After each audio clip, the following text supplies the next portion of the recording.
Hey everyone, Lisa Bloom here, coming to you with some information about how to know how your student is doing in their Virtual Scholars course. In this video, we will talk about 4 tools for tracking your student's progress. They are the progress bar, the calendar, the gradebook, and the weekly update emails that I send home each Monday. So the first tool I want to talk about is the progress bar. It's located up at the top right-hand corner of every page of your student's course. And while it doesn't tell you your student's grade in the course, it tells you how far they have progressed through the content. So, for example, in this case, the student has progressed 8% of the way through the course.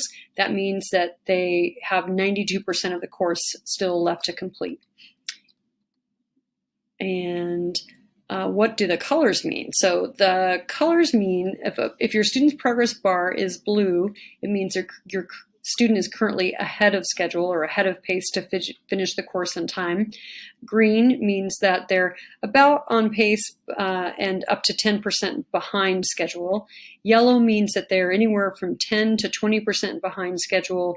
And red means that they're currently 20% behind schedule or behind pace to finish the course on time.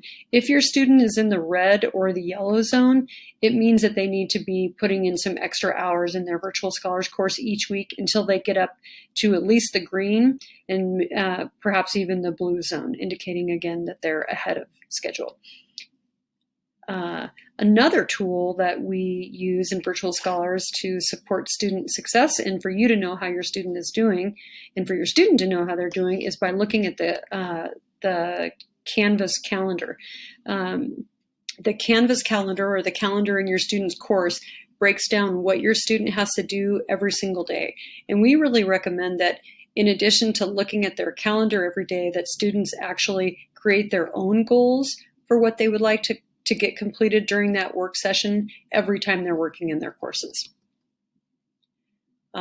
A third way that students can know how they're doing in their Virtual Scholars courses is by reviewing their gradebook. And the gradebook allows students to see not how much of the course they've completed, although they can do that too, but the main way to see where they are in the course in terms of how much they've progressed is the progress bar. But the gradebook allows students to see actually how they're understanding and how they're demonstrating that they're understanding the course. And let me just get back to the gradebook. Okay, sorry about that. So the gradebook tells you for each, or tells students for each task what their score is. And in Virtual Scholars, anything 66% or to 87% is a successful score. Anything higher than 87% is an accomplished score. And anything below 66% is a work in progress score. And then also I want you to notice those little, that little dialog box there. If a student were to click on that dialog box, it would open up these comments that said, what the student needs to do in order to earn an accomplished score or a successful score. And another thing that you've probably already begun receiving is the weekly update emails.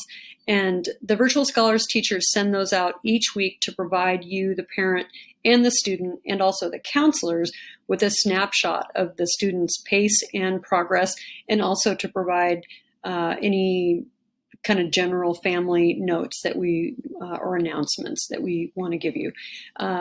So if you notice, your student weekly email will give you both a color and either a P or an NP.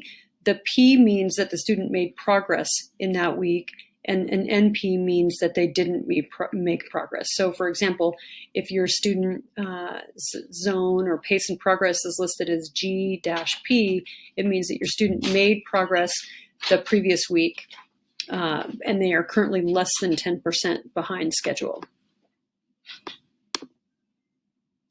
And if your student is in the RNP zone, it means that they really do need to plan on adding like 2 or 3 extra hours of Virtual Scholars course time in that week and submitting 2 to 3, maybe even 4 assignments to get caught up. So we really want to see students operating in the green and the blue zones for the majority of the time that they're in their course.